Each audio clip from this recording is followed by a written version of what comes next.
जय Hind class 10th Bihar board science objective question. विज्ञान के ऑब्जेक्टिव क्वेश्चन आप सब क्लास 10th में जो भी विद्यार्थी हैं उनके लिए लाए हैं। आप सेट नंबर 17 देख रहे हैं, तब आप सभी जो है इस सेशन को बढ़िया से देखेंगे। हमारा उम्मीद है हमारे चैनल पर पहली बार आए आप तो सब्सक्राइब कर लेंगे। यदि आपको हमारा सेशन अच्छा लगेगा तो लाइक भी कर देंगे। देखिए यहाँ दिया है क्वेश्चन, निम्नलिखित में कौन मलेरिया परजीवी है? निम्नलिखित में कौन मलेरिया परजीवी? तो देखिए यहाँ पर जो होता है प्लाज्मोडियम है, मलेरिया परजीवी है। प्लाज्मोडियम क्या है? मलेरिया परजीवी है। उसके बाद दूसरा क्वेश्चन है कि निम्न में से उत्तम ऊर्जा स्रोत कौन सा है? निम्न में से उत्तम ऊर्जा स्रोत, उत्तम माने होते हैं सबसे बढ़िया, है ना? तो उत्तम ऊर्जा स्रोत कौन है? तो बायोमास होता है। क्या होता है? बायोमास उत्तम ऊर्जा स्रोत होता है। तब दिया है सल्फर परमाणु की बाह्यतम कक्षा में इलेक्ट्रॉन की संख्या कितनी होती है? सल्फर परमाणु की बाह्यतम कक्षा में इलेक्ट्रॉन की संख्या कितनी होती है? तो यहाँ पर जो होता है सल्फर, सल्फर की बाह्यतम कक्षा में जो होता है इलेक्ट्रॉन आपका 6। कितना होता है? 6 होता है। सल्फर के बाह्यतम कक्षा में इलेक्ट्रॉन की संख्या 6 होता है, क्योंकि सल्फर का जो होता है परमाणु दर संख्या 16 होता है। 16 होता है। दूसरी पहला कक्षा में 2 गो, दूसरी में 8 होता है, 8 2 10 और लास्ट वाला में कितना? तो 6। तो बाह्यतम कक्षा में कितना आ गया? 6 इलेक्ट्रॉन। चलिए तब देखेंगे। यहाँ पर तब दिया है कि 4 में मानव हृदय में कोष्ठों की संख्या होती है। तो मानव हृदय में कोष्ठों की संख्या 4 होते हैं। कितना होते हैं? 4। और उभयचर होते हैं जैसे मेढक, हेमोपेबिया, उसमें 3 गो कोष्ठ होते हैं। मछली में 2 गो कोष्ठ होते हैं। मानव में कितना? 4 गो। याद रखेंगे आप सभी को बारीकी से। तब दिया है क्वेश्चन 5 में कवक में पोषण की कौन सी विधि पाई जाती है? कवक में पोषण की कौन सी विधि पाई जाती है? कवक में मृतजीवी। कवक का दूसरा प्रकार है गोबर छत्ता या कुकुरमुत्ता, जिसको या टल छत्ता भी कहते हैं। तो ये सभी है कवक का माने की जाति है। ये मृतजीवी भोजन करते हैं। कौन सा पोषण है इसमें? मृतजीवी। ध्यान रखेंगे। यदि हमारे सेशन पर या चैनल पर पहली बार आया है तो सब्सक्राइब कर लीजिए, और आप लोग देखो लेते हैं लाइक को नहीं करते हैं तो कम से कम इतना तो मेरा लोग का जो मेहनत होता है उसको तो आप कंप्लीट करिए, मैंने ध्यान दीजिएगा। उसको कम से कम लाइक कर दीजिए। देखते हैं ना तो कम से कम लाइक करिए। और सेशन लगते हैं कैसा दिखने में लगता है आप प्रतिक्रिया भी दीजिए। 6 नंबर में कहता है कि निम्न में से कौन सा असंतरित हाइड्रोकार्बन है? निम्न में से कौन सा असंतरित हाइड्रोकार्बन है? तो आपका 6 का जो आंसर आ गया सी। कौन हो गया? सी, C2H4। आपका एग्जाम स्कूल में है ना, लास्ट एग्जाम होने वाला है 26 तारीख से। तो आप सभी इस सेट को जरूर देख के जाएं ताकि आपको जो है वहां पर क्वेश्चन मिलेंगे। यहाँ पर दिया है साथ में निम्न में से किस लेंस की फोकस दूरी धनात्मक होती है? उत्तल लेंस की फोकस दूरी धनात्मक होती है। चलिए अवतल का ऋणात्मक। हम लोग 7 तक बना लिए हैं। 8वां किस लेंस के उपयोग कर दीर्घ दृष्टि को संशोधित किया जाता है? किस लेंस के उपयोग कर दीर्घ दृष्टि यानी दीर्घ या दूर दृष्टि को संशोधित किया जाता है? उत्तल लेंस, है ना। उत्तल लेंस लगाकर जो है दूर दृष्टि दोष को जो है ठीक किया जा सकता है। चलिए उसके बाद दिया है 9 नंबर एल्युमिनियम पर मोटी ऑक्साइड की परत बनाने की प्रक्रिया को कहते हैं? क्या कहते हैं? तो इसका जो आंसर आ जाएगा आपका एनोडीकरण। क्या कहलाता है? एनोडीकरण। एल्युमिनियम पर मोटी ऑक्साइड की परत बनाने की प्रक्रिया को क्या कहते हैं? एनोडीकरण कहते हैं। या पूछ देगा आपको सब्जेक्टिव में 2 नंबर में एनोडीकरण किसे कहते हैं? तो एल्युमिनियम पर ऑक्साइड की मोटी परत चढ़ाने को एनोडीकरण कहते हैं। 2 नंबर का भी इसको हम क्वेश्चन बना देंगे।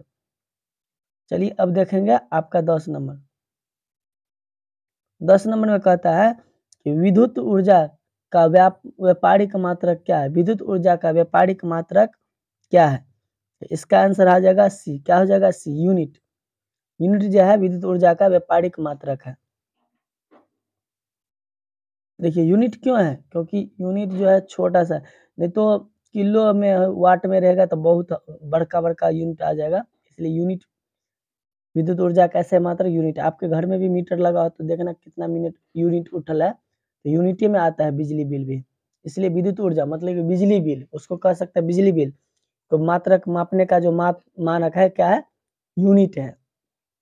तब दिया है 11 नंबर में, सामान्य नेत्र के लिए दूर बिंदु होता है, सामान्य नेत्र के लिए दूर बिंदु 25 सेंटीमीटर, कितना, तो 25 सेंटीमीटर।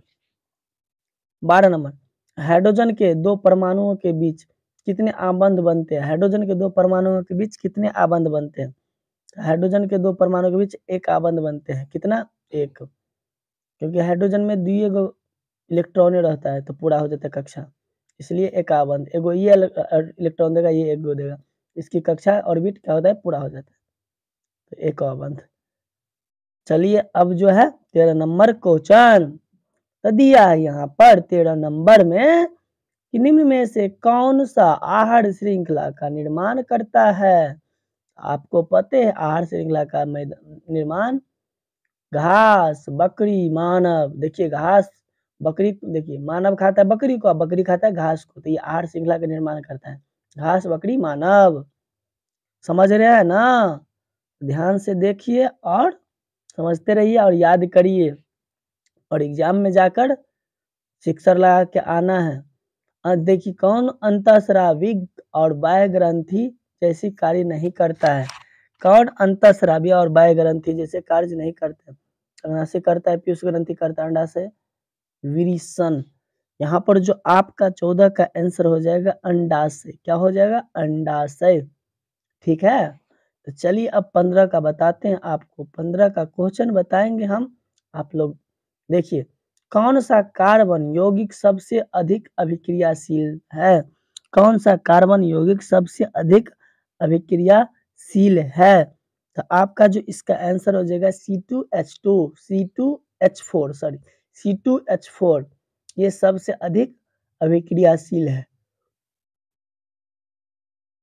16 में दिया है, ओहो 16 में कहता है किस दर्पण का प्रयोग सामान्यतः वाहनों का पक्ष दृश्य दर्पण के रूप में किया जाता है, किस दर्पण का जो उपयोग पक्ष दृश्य के दर्पण में किया जाता है, यानी पीछे भाग को देखने के लिए गाड़ी में, तो होता है उत्तल दर्पण का, किसका, उत्तल दर्पण का।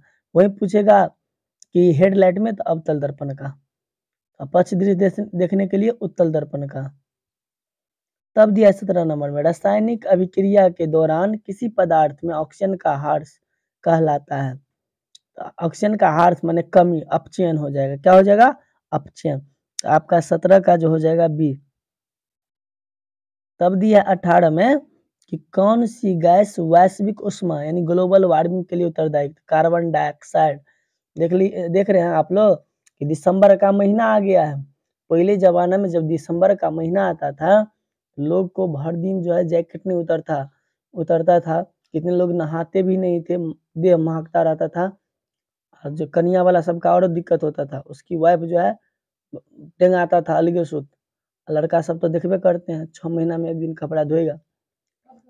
और अभी जो इस बार है कितना जो है दिसंबर है, कोई गर्मी वर्मी नहीं लगता है, मतलब जाड़ा नहीं होता है, गर्मी लगता रहता है दिन में भी, इसलिए इसका मतलब है कि कार्बन डाइऑक्साइड की मात्रा बढ़ रहा है, हम लोग ज्यादा प्रदूषण फैला रहे हैं, अतः इससे ग्लोबल वार्मिंग होगा। तो ग्लोबल वार्मिंग के लिए कौन उत्तरदायी है, या वैश्विक उष्मा के लिए कार्बन डाइऑक्साइड। इसका मेन कारण है इस बार युद्ध वगैरह ज्यादा हुआ है, जैसे यूक्रेन युद्ध और रूस का युद्ध, ऐसे फिलिस्तीन और हमास का युद्ध, सॉरी इजराइल और हमास का युद्ध, इसी सब के चलते गर्मी अभी तक लग रहा है। 19 नंबर में कि पीत रस कहाँ से स्रावित होता है, पीत कहता है ना कोई हमारे पीते खराब हो गया, मुंह तीत लगेगा वो दिन, जब पीत खराब तो मुंह लगेगा तीत, तो पीत रस कहाँ से स्रावित होता है, तो आपका जो 19 का आंसर हो जाएगा ए, अग्नाशय से, क्या हो जाएगा बाबू लोग सोना लोग, ये हो जाएगा, है ना, पीत रस कहाँ से स्रावित होते हैं, अग्नाशय से होते हैं। चलिए अब देखेंगे हम लोग क्वेश्चन 20 में कहता है कौन सा अभिलक्षण वंशानुगत नहीं है, कौन सा लक्षण वंशानुगत नहीं है, तो बाल की प्राकृतिक वंशानुगत मतलब क्या, जैसे उसका बाप रहेगा इसने बेटा रहेगा, है ना। कारी रहेगा बाप तो बेटो कारी, इसे टाइप के। भूट रहेगा तो भूट। तो ये सब आँख का रंग रहेगा, चमड़ी का रंग रहेगा, शरीर का आकार होगा, लेकिन बाल की प्राकृतिक नहीं होगा, दूसरा है। समझ गए। तो यहाँ पर 20 का आपका हो गया डी आंसर। चलिए 21 में आप लोग को एक बात हम बता देते हैं, किसी किसी का बाल उड़ता है तो कहता है धनिक हो रहा है गांव घर में, तो ऐसा कुछ भी नहीं। उसके बाल में क्या लग गया है, तो बैक्टीरिया लग गया है, उसको जो है धोना चाहिए। और जिसकी बाल ज्यादा गिर रहा है तो वो मेहंदी लगा लीजिए अपने बाल में, आपकी बाल का गिरना ठीक हो जाएगा। मेहंदी और टॉब शैम्पू से आप बाल को सप्ताह में सिर्फ एक बार धोना है ना। तो सर्दी भी होता है बहुत ज़्यादा, वैसे सर्दी का मौसम है तो देख लीजिएगा अपने हिसाब से, ज़्यादा दिन पर लगाइएगा, आपका बाल झड़ना बंद हो जाएगा। दिया है आधुनिक आवर्त सारणी में समूहों की संख्या कितनी है। आधुनिक आवर्त सारणी में समूहों की संख्या कितनी है, तो आपका जो 21 का आंसर हो जाएगा 18। आवर्त सारणी में समूह की संख्या 18, आवर्त की संख्या 7। समझिए। आवर्त सारणी में समूह की संख्या कितनी है, तो या वर्ग की संख्या बोलिए, वर्ग या समूह 18। चलिए अब हम 22 का क्वेश्चन देखेंगे। 22 में कहता है ग्लूकोज के एक अणु में ऑक्सीजन के कितने परमाणु होते हैं। तो ग्लूकोज का सूत्र पहले याद करिए, C6H12 है ना, और O6, C6H12O6। तो O6 तो ऑक्सीजन में कितने परमाणु है, 6 गो ना। यहाँ पर ऑप्शन बी हो जाएगा। क्या हो जाएगा, ऑप्शन बी 6। अब देखिए 27 का कहता है शुद्ध जल का पीएच मान होता है। शुद्ध जल का पीएच मान, शुद्ध जल का जो पीएच मान आपका हो जाएगा तो 7 हो जाएगा। शुद्ध जल का पीएच मान कितना, 7 हो जाएगा। एक बार फिर से हम समझा देंगे। देखिए उदासीन का होता है 7, 7 से ऊपर का 14 तक का होता है क्षारीय, 7 से नीचे 1 तक का होता है अम्लीय। तो 7 से नीचे की तरफ जाएंगे तो अम्लीयता बढ़ेगा, 7 से ऊपर जाएंगे तो क्षारीयता बढ़ेगा। 7 उदासीन, तो शुद्ध जल का पीएच मान हो जाएगा 7, हो जाएगा ना। चलिए अब हम 24 नंबर क्वेश्चन देखेंगे। 24 नंबर में कहता है किस वर्ण का तरंग दैर्घ्य सबसे बड़ा है, यानी सबसे अधिक। तो लाल का वर्ण का जो है, लाल रंग का जो है सबसे अधिक तरंग दैर्घ्य होता है। सबसे कम पूछेगा तो बैगनी का, किसका, बैगनी का। चलिए अब ध्यान देंगे किसका, तो 25 नंबर। 25 नंबर कहता है फ्लेमिंग के वाम हस्त नियम के में बाएं हाथ की तर्जनी संकेत करते हैं। फ्लेमिंग के वाम हस्त नियम में बाएं हाथ की तर्जनी संकेत करती है। तो आपका जो हो जाएगा 25 का बी, क्या हो जाएगा बी, चुंबकीय क्षेत्र की दिशा, चुंबकीय क्षेत्र की दिशा। तब दिया 26 में कि निम्न में से कौन सा यौगिक ईंधन के रूप में इस्तेमाल किया जाता है। निम्न में से कौन सा यौगिक ईंधन के रूप में इस्तेमाल किया जा सकता है। तो आपका 26 का जो आंसर हो जाएगा इथेनॉल। क्या हो जाएगा, इथेनॉल। ये ईंधन के रूप में इस्तेमाल किया जाता है। देख रहे हैं कितना तेल महंगाई बढ़ रहा है, इसलिए। अब यहाँ पर आपका 26 का हो गया। आगे देखते हैं 27 का। 27 का जो कहता है कौन सा पदार्थ लाल लिटमस को नीला कर देता है। कौन सा पदार्थ लाल लिटमस को नीला करता है। क्षार। क्षार क्या करता है, लाल लिटमस को नीला कर देता है। तब दिया है क्वेश्चन 28 नंबर। देखिए हम लोग 28 नंबर तक आ गए। आप लोग अभी भी जो लाइक नहीं किए हैं तो कम से कम लाइक कर दीजिए, जो है सेशन पर बने हैं तो लाइक कर दीजिए और अपने दोस्तों में शेयर भी कर दीजिए, है ना। चलिए नई कार्तीय चिन्ह परिपाटी के अनुसार दर्पण के सामने रखे गए बीम की दूरी ली जाती है ना। दर्पण के सामने, जैसे दर्पण ही हो गया तो दर्पण के सामने की दूरी ऋणात्मक हो जाएगा। क्या हो जाएगा, ऋणात्मक। दर्पण के पीछे धनात्मक, इस साइड ऋणात्मक होता है, नीचे भी ऋणात्मक, तो यहाँ पर हो जाएगा ऋणात्मक। प्रतिबिंब की दूरी क्या हो जाएगा, ऋणात्मक। 28 का आपका हो गया बी नंबर ऑप्शन। चलिए यहाँ पर 29 का बता रहे हैं, दिया है खाद्य पदार्थ के डिब्बों पर जिंक के बजाय, खाद्य पदार्थ के डिब्बों पर जिंक के बजाय टीन का लेप होता है, क्योंकि टीन की अपेक्षा जिंक महंगा होता है। टीन की अपेक्षा जिंक का गलनांक अधिक होता है। टीन की अपेक्षा जिंक अधिक अभिक्रियाशील है। टीन की अपेक्षा जिंक कम अभिक्रियाशील है। आपका जो आंसर आ जाएगा इसका, टीन की अपेक्षा जिंक अधिक अभिक्रियाशील है, इसलिए खाद्य पदार्थ के डिब्बों पर जिंक के बजाय टीन का लेप। टीन की अपेक्षा, टीन मतलब अपेक्षा, टीन कम अभिक्रियाशील है और जिंक अधिक, इसलिए जिंक का नहीं लगाकर टीन का लगाया जाता है। किसका? तो टीन का लेप लगाया जाता है। अब देखेंगे कोई भी खाने वाला पदार्थ रहता है वो डिब्बा में टीन का यानी लेप लगा रहता है। इससे क्या होता है, खाद्य पदार्थ जो खाने वाला होता है वो खराब नहीं होता है। 30 में दिया है, निम्न में से कौन सा अंग संवेदी ग्राही नहीं है? संवेदी यानी किससे हम सुन नहीं सकते हैं, संवेदी ग्राही नहीं है। यहाँ पर दिया है पहला कान, आंख, नाक, दिमाग। देखिए नाक से, दिमाग से हम समझ सकते हैं किसी बात को, आंख से भी देखते हैं, कान से भी, ये संवेदी अंग है। लेकिन नाक आपका पोटा वाला अंग है, ये दूसरा है ना, ये संवेदी अंग नहीं है। अब देखिए आप लोग हमारे चैनल पर आए हैं तो सब्सक्राइब कर लीजिए, ताकि आपको अब मैथिली का और हिंदी का भी ऑब्जेक्टिव देखने को जल्दी से जल्दी मिलेंगे। आप लोग कमेंट भी कर दीजिए कि किस टाइप का आपको सेशन चाहिए। 31 में दिए समांतर क्रम, है ना, समांतर कम से कम 96,000 विद्यार्थी जो है ये सेशन देखते हैं। आप लोग सब्सक्राइब कर दीजिए और जो नहीं किए हैं और लाइक भी कर लीजिए। आपको मैथिली का भी जो है हम सेशन अपलोड करेंगे, देखते रहिएगा। अपने दोस्तों में जो अभी तक शेयर नहीं किए हैं कर दीजिए।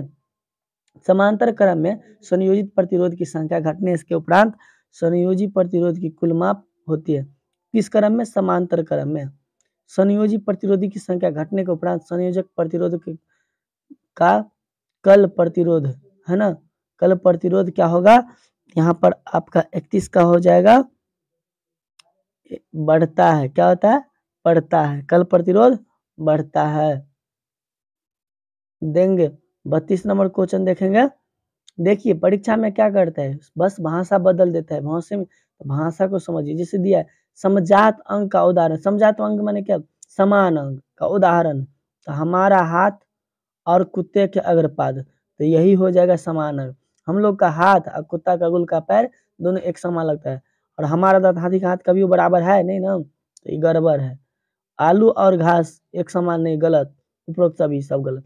तो ऑप्शन नंबर ए हो जाएगा। हाँ, हमारा हाथ और कुत्ते का अग्रपाद, अग्र माने आगे का, है ना, आगे का हाथ, ये दोनों क्या होते हैं? एक समान होते हैं, समरूप होते हैं।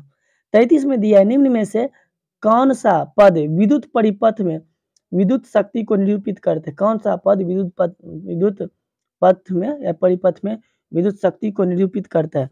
तो आपके 33 का जो हो जाएगा A, I square R, I square R हो जाएगा। चलिए साथियों अब 34 नंबर क्वेश्चन देखेंगे। 34 नंबर क्वेश्चन देखते हैं। तांबे की तार की एक आयताकार कुंडली किसी चुंबकीय क्षेत्र में घूर्णी गति कर रही है।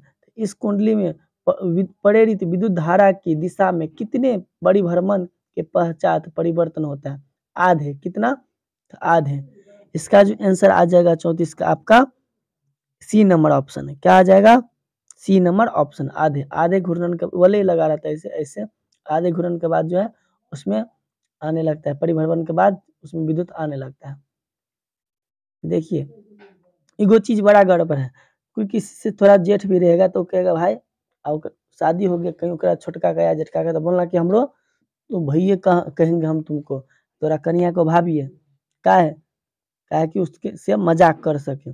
अपने आप को कोई मतलब बड़का एज वाला नहीं समझता है, लड़की सब का तो और चौपट है। उन लोग को कह दो तू एकदम 34 साल का हो गया तो मन खोला जाएगा, मन का कितना गरिया दे इसको, बोल दिए तू तो कल जन्मल है, तो बड़ा मन खुश होता है। वो थोड़ा एजेड महिला को बोलेगा तब, समझ गए? माने सबको अपने उम्र को कम दिखाना है, काम किसी को नहीं करना है। तो मेरे कहने का मतलब ये होता है कि उम्र से कुछ नहीं होता है ना, इतिहास रचने वाले कभी भी इतिहास रच देते हैं। नहीं तो बहुत लोग आए और चले गए। आप लोग बढ़िया से मेहनत करिए और अच्छी से अच्छी जो है रिजल्ट लाइए, ताकि आगे आपका फ्यूचर बन सके। यहाँ पर कहता है जब तक चमत्कार नहीं करेंगे दुनिया आपको नमस्कार नहीं करेंगे। निम्न में से कौन सा पुनरुद्भवन का उदाहरण है? पुनरुद्भवन का उदाहरण है 35 का जो है आपका आंसर हो जाएगा बी, अमीबा। पुनरुद्भवन का उदाहरण है अमीबा। चलिए अब 36 नंबर, कौन सा अजैव निम्नीकरण कचरा है? देखिए जैव माने बैक्टीरिया जिसको खा के मिट्टी में मिला सकता है, अजैव माने जगह खा के मिट्टी में नहीं मिला सकता। तो टिश्यू पेपर, केले का छिलका ओकरा खा लेगा। थर्मोकोल, थर्मोकोल चोट्टा है ना, थर्मोकोल नहीं मिलता है, इसको बैक्टीरिया नहीं खा सकता है। तो इसका सी आंसर हो जाएगा। क्या हो जाएगा? सी। थर्मोकोल अजैव कचरा का उदाहरण है। तब दिया है 37 में, टिंडल प्रभाव प्रकाश की कौन सी परिघटना को प्रदर्शित करता है? टिंडल प्रभाव प्रकाश की कौन सी घटना को प्रदर्शित करता है? आपका हो जाएगा इसका प्रकाश के परिकिरणन, प्रकाश का परिकिरणन को, है ना। टिंडल प्रभाव आप देख सकते हैं, जब कहीं भी जो है लाइट आता है आपके खिड़की से आपके घर में, ऐसे ऐसे उसमें लगा धूल सब उड़ रहा है, तो वही है टिंडल प्रभाव। तो प्रकाश के परिकिरणन को ये जो है दर्शाता है टिंडल प्रभाव। तब दिया है कि पुष्प का नर जनन अंग कई बार पूछा है, पुंकेसर कहलाता है। क्या कहलाता है? पुंकेसर। अब देखिए यहाँ पर 39, विरंजक चूर्ण का रासायनिक सूत्र, विरंजक चूर्ण का CaOCl2, क्या हो जाएगा? CaOCl2, विरंजक चूर्ण का रासायनिक सूत्र CaOCl2, calcium chloride, calcium oxide chloride. अब यहाँ पर देखिए 40 में, निम्न में कौन गंगा प्रदूषण के लिए उत्तरदायी नहीं है? तो गंगा में मछली पालना ये नहीं है ना। गंगा में प्रदूषण के लिए उत्तरदायी नहीं, ये उत्तरदायी नहीं है। गंगा में कपड़ा धोंगे तो पानी गंदा होगा, ये तो है। ये भी गंगा में अधजल सबको बहाना, ये भी है। अपशिष्ट पदार्थ को बहाना, ये भी है। ये नहीं उतरदायी, ये तो साफे करता है, इसलिए इंडोसम में मछली दिया जाता है। यदि हमारे सेशन आपको अच्छा लगे तो कम से कम लाइक कर दीजिए, उसके बाद ही जाइएगा। हमारे सेशन को देखने के लिए आपको तह दिल से धन्यवाद। मन लगा के पढ़िएगा। माँ सरस्वती आपके रिजल्ट अच्छी करे यदि हमारा सेशन देखते हैं तो। धन्यवाद।